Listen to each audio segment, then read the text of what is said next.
आखिर मंदोदरी स्वयं ही कैसे हुई गर्भवती? क्या सच में माता सीता का कभी अपहरण नहीं हुआ था? आखिर क्यों देनी पड़ी माँ सीता को अग्नि परीक्षा? आखिर क्यों भगवान भोलेनाथ का भक्त रावण उन्हीं के धनुष को नहीं उठा पाया?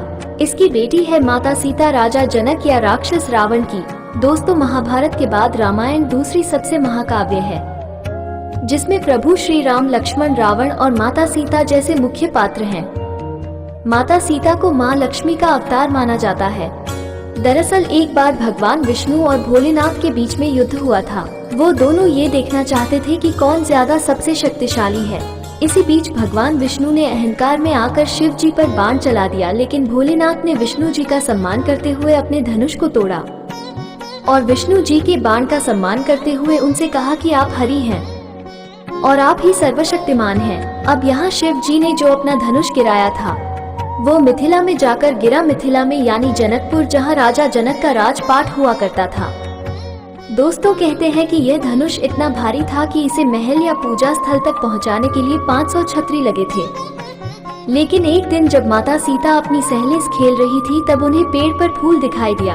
अब उन्होंने जमीन पर गिरे फूल तो उठा लिए, लेकिन उन्हें पेड़ पर लगे फूल भी चाहिए थे। इसलिए वो महल में गई और भगवान शिव की इस भारी भरकम धनुष को लिया, जबकि इस समय माता सीता सिर्फ 6 साल की थी। ये देखकर राजा जनक समझ गए कि माता सीता कोई मामूली कन्या नहीं है। इसलिए सीता जब विवाह योग्य हुई तो राजा जनक ने उनका स्वयंवर आयोजित किया। स्वयंवर में माता सीता से विवाह करने के लिए दूर दूर के राजाओं ने शिरकत की, जिनमें रावण भी शामिल था।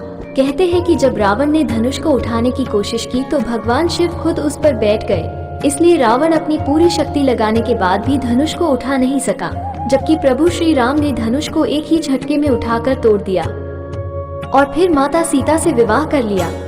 और फिर माता सीता से विवाह करने के कुछ समय बाद भी माता सीता प्रभु श्री राम के साथ महल में रही थी। लेकिन फिर उन्हें 14 साल के लिए वनवास जाना पड़ा, जहां माता सीता प्रभु श्री राम के साथ लक्ष्मण भी शामिल थे। उन्होंने जंगल में एक कुटिया बनाई और वहीं वनवास काटने लगे। तभी एक दिन की बात है, शूर्पणखा जो रावण की बहन थी, उसकी नजर राम जी और लक्ष्मण पर पड़ी तो वो राम जी के पास शादी का प्रस्ताव रखती हैं, लेकिन राम जी मना कर देते हैं। फिर वो लक्ष्मण के पास जाती है तो लक्ष्मण भी उसे इनकार करते हुए कुछ भला बुरा कहते हैं, जिससे नाराज होकर शूर्पणखा माता सीता पर वार करने लगती है। इसके बाद लक्ष्मण ने उसकी नाक काट दी। इस बात का बदला लेने के लिए रावण ने माता सीता का अपहरण की योजना बनाई। लेकिन आपको जानकर हैरानी होगी कि असल में माता सीता का कभी अपहरण हुआ ही नहीं था। दरअसल रावण जब माता सीता का अपहरण करने आ रहा था, तब ये बात प्रभु श्री राम को पहले से ही मालूम हो गई थी। इसलिए उन्होंने माता सीता से कहा कि सीते, अब मैं नर लीला करूंगा और जब तक मैं राक्षसों का विनाश नहीं करूंगा तब तक आप अग्नि में निवास करेंगी। यानी प्रभु श्री राम माता सीता को अग्नि देव को सौंप कर चले गए और वहीं माता सीता की जगह उनकी परछाई प्रकट हुई, जिसे माया सीता कहा जाता है। और रावण ने माया सीता को अपने पास 2 साल तक रखा, लेकिन कभी भी उन्हें हाथ नहीं लगाया। अगर आप ऐसा सोचते हैं कि रावण की अच्छाई थी तो आप गलत है, क्योंकि असल में यह एक शराब का नतीजा था।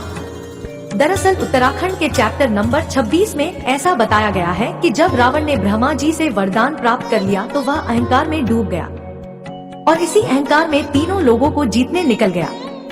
इस दरमियान रावण इतना लालची, कपटी और बुरी नजर वाला हो गया कि पराई स्त्री पर नजर डालना जैसे उसकी आदत सी बन गई थी। इसी दौरान रावण की नजर रंभ नाम की एक स्त्री पर पड़ी, जो बेहद सुंदर थी। रावण रंभा की सुंदरता पर मोहित हो गया और उसे भी जीतने निकला। रावण ने रंभा के मना करने के बावजूद भी उसके साथ जबरदस्ती करने की कोशिश की, जो कि रंभा का विवाह नल कुबेर के साथ होने वाला था। नल कुबेर कुबेर के बेटे थे और कुबेर रावण का भाई था, यानी ब्राह्मण रावण की होने चाली बहू थी। इसलिए जब यह बात नल कुबेर तक पहुंची तो उन्हें बहुत गुस्सा आया और उन्होंने रावण को आप दिया कि अगर वह भविष्य में किसी भी स्त्री को बिना उसकी मर्जी के हाथ लगाएगा तो उसका सिर फट जाएगा। इसलिए रावण ने माता सीता को कभी हाथ नहीं लगाया। इसी दौरान रावण ने माया सीता को मनाने के लिए और उनकी जीन छोड़ने की लाख कोशिश की, लेकिन माया सीता तो प्रभु श्री राम की भक्ति में डूबी रहती थी। अब आपके दिमाग में यह सवाल आ रहा होगा कि जब प्रभु श्री राम को यह पता था कि रावण माँ सीता का हरण करने वाला है तो उन्होंने माया सीता की लीला क्यों रची। उसी जगह रावण का वध क्यों नहीं किया?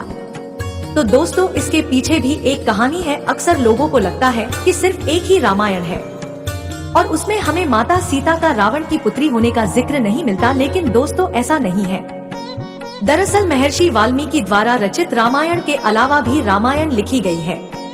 रामचरितमानस महर्षि तुलसीदास जी की दूसरी रामायण है, जिसे अद्भुत रामायण कहा गया है।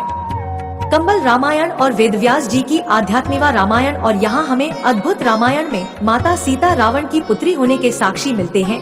दरअसल रावण तीनों लोगों पर अपना राज्य जमाना चाहता था। वह सर्वशक्तिमान होना चाहता था ताकि संसार में उत्पात मचा सके। इसलिए एक बार रावण ने ब्रह्मा जी की घोर तपस्या की। रावण की श्रद्धा और कठोर तपस्या से ब्रह्मा जी प्रसन्न हुए और उन्होंने रावण से वरदान मांगने को कहा। अब वहाँ रावण ने मौके पर चौका मारा और अमर होने का वरदान मांग लिया, लेकिन ब्रह्मा जी ने कहा कि मैं तुम्हें यह वरदान नहीं दे सकता, इसलिए कुछ और मांगो। लेकिन रावण कुछ और मांगने को तैयार ही नहीं। हाँ, वह तो बस अजर अमर होना चाहता था। लेकिन ब्रह्मा जी ने कहा कि जो इस धरती पर जन्मा है उसकी मृत्यु निश्चित है। इसलिए रावण ने कहा कि ठीक है, अगर मेरे हृदय में मेरी ही पुत्री के लिए विवाह की मनसा उत्पन्न हो तो मेरी ही बेटी मेरी मौत का कारण बने। अब यहाँ रावण चालाकी दिखा रहा था, क्योंकि उसकी कोई बेटी नहीं थी, लेकिन ब्रह्मा जी तो सब जानते थे, इसलिए उन्होंने उसे यह वरदान दे दिया। अब रावण घमंड में आ गया, क्योंकि उसकी बेटी नहीं थी तो उसकी मौत भी नहीं हो सकती थी, इसलिए वह सबसे शक्तिशाली बनना चाहता था। लेकिन यहाँ पर रावण को यह भी हर था कि ऋषि मुनि साधु संत पंडित जो दिन रात प्रभु की सेवा करते हैं, कहीं वह उससे ज्यादा भाग्यशाली हो गए तो रावण को कौन पूछेगा।